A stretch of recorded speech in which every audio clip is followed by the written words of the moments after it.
फिर आ गया है।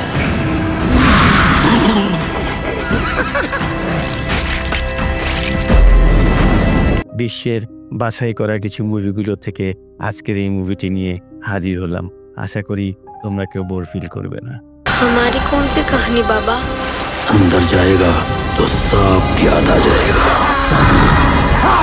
এই মুভিতে আমরা দেখতে পাবো কিভাবে শয়তানকে ফাঁকি দিয়ে গুপ্তধন হাসিল করতে হয়, এবং এই মুভিতে শিক্ষণীয় অনেক বিষয় রয়েছে। যে লোভ করলে মানুষের পরিণতি কি হয়, মানুষের পরিণতি কখনোই ভালো হয় না, সেটা আমরা এই মুভিতেই দেখতে পাবো। এবং এই মুভিতে 3টি কাল দেখানো হয়েছে। এই 3টি কালে মানুষ কি কি করে এবং মানুষ কিভাবে এগিয়ে যায়, সেই সবকিছু এই মুভিতে তুলে ধরা হয়েছে। তাহলে চলো বন্ধুরা, বেশি কথা না বাড়িয়ে শুরু করা যাক আজকের মুভির এক্সপ্লেনেশন।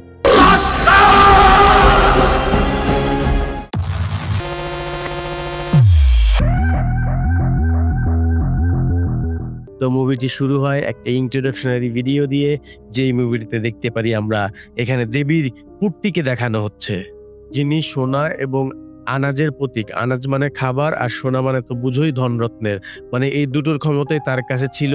এবং এই ব্রহ্মাণ্ড শুরু হওয়ার আগে তিনি 16 কোটি দেবদেবীর জন্ম দিয়েছেন, আর এদের মধ্যে তিনি সবথেকে বেশি ভালোবাসতেন তার প্রথম সন্তান হাস্তারকে।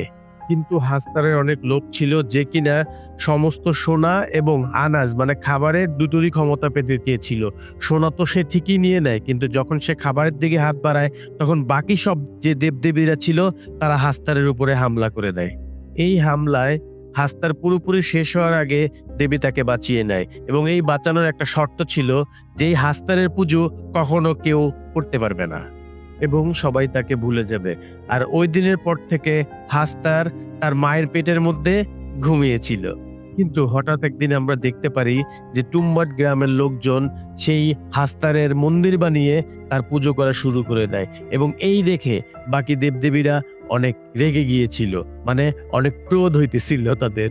কিন্তু গ্রামবাসীরা মনে করে এই ক্রোধই হচ্ছে তাদের আশীর্বাদ, এবং এটা নিয়েই, এই কাহিনী নিয়েই এই মুভি এগিয়ে যায়, আর আমরা এই কাহিনীটাই এই মুভিতে দেখতে পাবো। তাহলে চলো বন্ধুরা, বেশি পেঁচাল না পেরে গল্পে ফিরে যাই। গল্পটি শুরু হয় 1918 সাল থেকে। আমি আগেই বলেছিলাম এই গল্পে 3টি চ্যাপ্টার দেখানো হয়েছে। তো প্রথম চ্যাপ্টার হচ্ছে 1918। গল্পটির শুরুতেই আমরা দেখতে পারি 2টি ছেলেকে। একজনের নাম হচ্ছে সাদাসিফ, আরেকজন নাম হচ্ছে বিনায়েত, এবং তাদের মা ছিল। তাদের মাকে নিয়ে তারা টুম্বার গ্রামে থাকতো।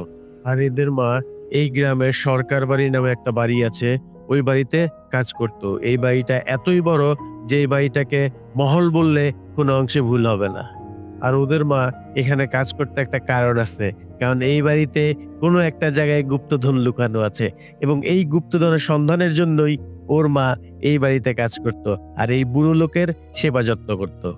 সাদাসিফ এবং বিনায়েতের সাথে ওদের বাড়িতে ওর দাদিও থাকতো, কিন্তু ওর দাদি কোনো এক কারণে সারাক্ষণ ঘরের মধ্যে বন্দি থাকতো। ওনাকে বাইরে বের করা হতো না এবং দিনের আলো দেখতে দেওয়া হতো না। ওনার খাবার দাবার সব ওনার ঘরের মধ্যেই দিয়ে আসতে হতো। এর বেশ কিছুদিন পরে আমরা দেখতে পারি যে সেই সরকার বাড়ি সরকার মারা গিয়েছে, মানে ওর মা যে বাড়িতে কাজ করতো সেই লোকের নাম ছিল সরকার, তিনি মারা গিয়েছে।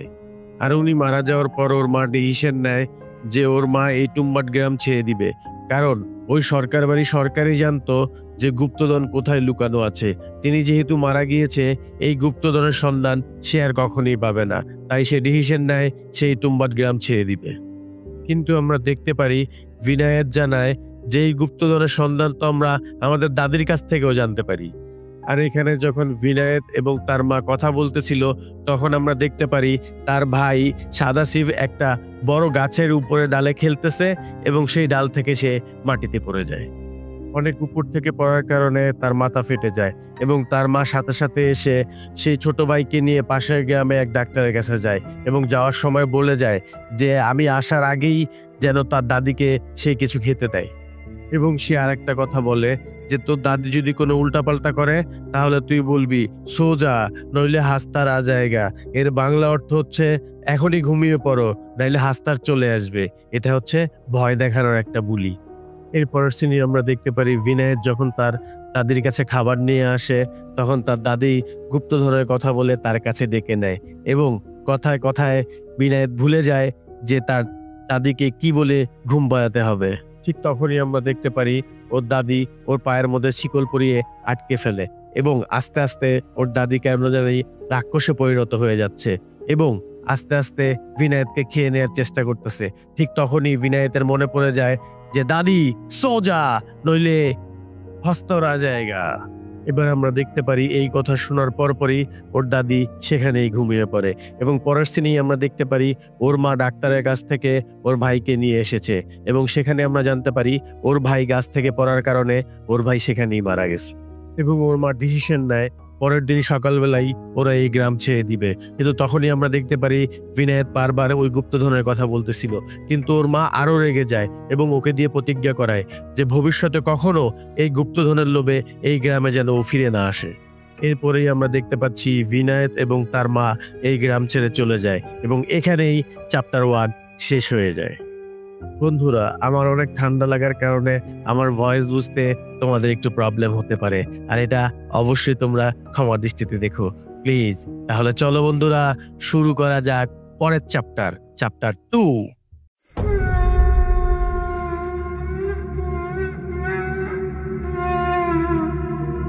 চ্যাপ্টার 2 শুরুতেই আমরা দেখতে পারি বিনায়ত এখন প্রাপ্তবয়স্ক হয়ে গিয়েছে।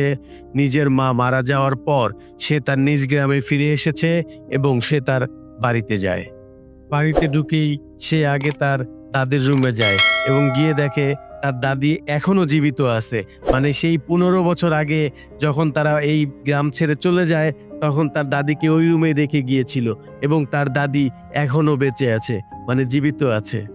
ঘরে ঢোকার পর বিনায়ত দেখতে পায় তার দাদির বেশিরভাগ শরীরের অংশই মাটির সাথে মিশে গিয়েছে, কিন্তু তার বডি থেকে বেশ কিছু গাছপালা বেরিয়ে গিয়েছে যেটা কিনা পুরো ঘরকে জঙ্গল বানিয়ে রেখেছে। শুধুমাত্র তার মুখ এবং তার হৃৎপিণ্ডটাই কাজ করতেছে আর বাকি সব অকেজো হয়ে গিয়েছে। তখন আমরা দেখতে পারি বিনায়ত তার দাদির কাছে সেই গুপ্তধন সম্বন্ধে জানতে চায় যে ওই মহলের কোন জায়গায় গুপ্তধন রয়েছে। তখন তার দাদি তাকে জানায় যে ওই গুপ্তধনের জন্যই আজ আমি অভিশপ্ত, মরতেও পারতেছি না, বাঁচতেও পারতেছি না। আমি চাই না এটা আর কারো সাথে হোক, এটা যে কতটা যন্ত্রণাদায়ক সেটা শুধুমাত্র আমিই জানি। কিন্তু বিনায়ক তো নাসরবান্দা, সে কোনো কথাই শুনতে চায় না। তার দাদির কাছে জোর করে আবারও জিজ্ঞেস করে যে ওই গুপ্তধন কোথায় আছে আমাকে বলো। তখন ওর দাদি বলে না আমি জানি না। কিন্তু বিনায়ত তখন তার দাদিকে লোভ দেখায় যে দেখো ওই গুপ্তধন যদি আমি না নেই তাহলে অন্য কেউ অবশ্যই নিয়ে যাবে, তো আমি যদি নেই তাহলে আমি তোমাকে ওই গুপ্তধন থেকে অর্ধেকটা গুপ্তধন তোমাকে দিব। তখন ওর দাদি বলে এসব গুপ্তধন টুপ্তধন আমি কিছুই চাই না, আমি শুধু এই অভিশপ্ত থেকে মুক্তি চাই। তুই যদি পারিস তাহলে আমার শরীরে আগুন লাগিয়ে আমাকে এই অভিশাপ থেকে মুক্তি দে। তখন বিনায়ত বলে আমাকে যদি গুপ্তধনের সন্ধান বলো তাহলে আমি এটা করব। তখন দাদি তার বাধ্য হয়ে গুপ্তধনের সন্ধান দেয় এবং বিনায়ত দাদির শেষ ইচ্ছাটা পূরণ করে, তার শরীরে আগুন লাগিয়ে দেয় এবং দাদি অবশেষে মুক্তি পায়। এবার আমরা দেখতে পারি সে সোজা সেই মহলে চলে যায় এবং সেই মহলে বেশ কয়েক মাস যাবৎ সে গুপ্তধন খোঁজাখুঁজি করার পরে একদিন সে তার নিজের বাড়িতে ফিরে আসে। আর এতদিন ধরে গুপ্তধন খোঁজাখুঁজির জন্য সে চুলদাড়ি তো কাটতে পারে নাই, এজন্য আমরা দেখতে পাচ্ছি তার চুলদাড়ি অনেক বড় হয়ে গেছে, তাকে কেউ চিনতেই পারতেছে না। এমনকি তার বউ পর্যন্ত তাকে চিনতে পারতেছে না। তবে তার পাগলামি দেখে তখন সবাই তাকে চিনে ফেলে যে এই হচ্ছে বিনায়ত। এইবার সে ফ্রেশ ঠেস হয়ে একদম শেপ টেপ করে সে তার মহাজনের কাছে যায় তার পুরনো ঋণ শোধ করার জন্য। মহাজন তাকে দেখে বলে কিরে এতদিন পর কোত্থেকে আসলি? তুই যে আমার কাছ থেকে 30 টাকা নিলি সেটা সুদে আসলে বেড়ে অনেক টাকা হয়ে গেছে। এবার বিনায়ত তাকে 4টা সোনার কয়েন দেয় এবং বলে এগুলো প্রত্যেকটার দাম 100 টাকা করে, তুমি তোমার 30 টাকা রেখে আমাকে বাকি 370 টাকা ফেরত দাও। এবং মহাজন বলে যে কিরে এগুলা কোত্থেকে আনলি, এগুলা কি তুই চুরি টুরি করে এনেছিস নাকি? তখন বিনায়ত বলে না, এইগুলো আমার পৈতৃক সম্পত্তি।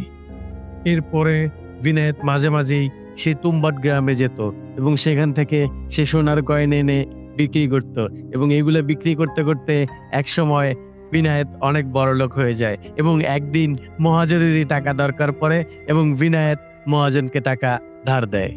একদিন মহাজন বিনায়তকে বলে যে আমি তোমার ব্যবসার পার্টনার হতে চাই, কিন্তু বিনায়ত তার কথার কোনো দাম দেয় না। তো মহাজন ঠিক করে যে সেই নিজে তুম্বাত গ্রামে যাবে এবং সে সেখান থেকে সোনা নিয়ে আসবে। কিন্তু এর জন্য বিনায়তকে কিছুদিন ঘরের মধ্যে আটকে রাখতে হবে। এরপরেই আমরা দেখতে পারি মহাজন বুদ্ধি করে এক যুবতী মেয়েকে বিনায়তের বাড়িতে কাজের জন্য পাঠায় এবং ওই মেয়েকে শিখিয়ে দেয় যে ভুলে ভালিয়ে ওকে মনোরঞ্জন করে ওর দৃষ্টি আকর্ষণ তোমাকে অবশ্যই করতে হবে। আর সেই সুযোগে মহাজন যেন সেই তুম্বাদ গ্রাম থেকে সমস্ত সোনা নিয়ে আসতে পারে, মানে সেও বড়লোক হতে চায়। আসলে লোভ খুব একটা খারাপ জিনিস। লোভ কেউ করো না বন্ধুরা, কষ্ট করে উপার্জন করো, জীবনে অনেক বড় হতে পারবে। লোভ করবে তো অবশ্যই মরবে। কিন্তু ওই মেয়েটা বিনায়কের বাড়িতে যাওয়ার পরে 50 টাকার বিনিময়ে বিনায়তকে সবকিছু জানিয়ে দেয় এবং বিনায়ত খুব অবাক হয়ে যায় এবং সাথে সাথে বিনায়ত সেই তুম্বাদ গ্রামে চলে আসে এবং বিনায়ত যখন ওই মহলের ভিতরে প্রবেশ করে তখন সে ওই মহাজনকে লুকিয়ে থাকতে দেখে একটা কোণার মধ্যে। কিন্তু বিনায়ত সেখানে এমন একটা অভিনয় করে যে সেই মহাজনকে দেখতেই পায় না, আর সে এই প্ল্যান সম্বন্ধে কিছুই জানে না। সে তার মতো কাজ করতে থাকে। আর এর মধ্যে দিয়ে শেষ হয়ে যায় এই মুভির প্রথম পার্ট। তো বন্ধুরা, কেমন লাগলো আমার এই মুভির প্রথম পার্ট সেটা অবশ্যই কমেন্ট বক্সে জানিয়ে দিও। একটি লাইক করে এই মুভিটি সবাইকে দেখার সুযোগ করে দিও আর সাবস্ক্রাইব করে আমাদের সাথেই থেকো। দেখা হবে এই মুভির দ্বিতীয় পার্ট নিয়ে। ততক্ষণ পর্যন্ত ভালো থাকো। Tata, bye bye.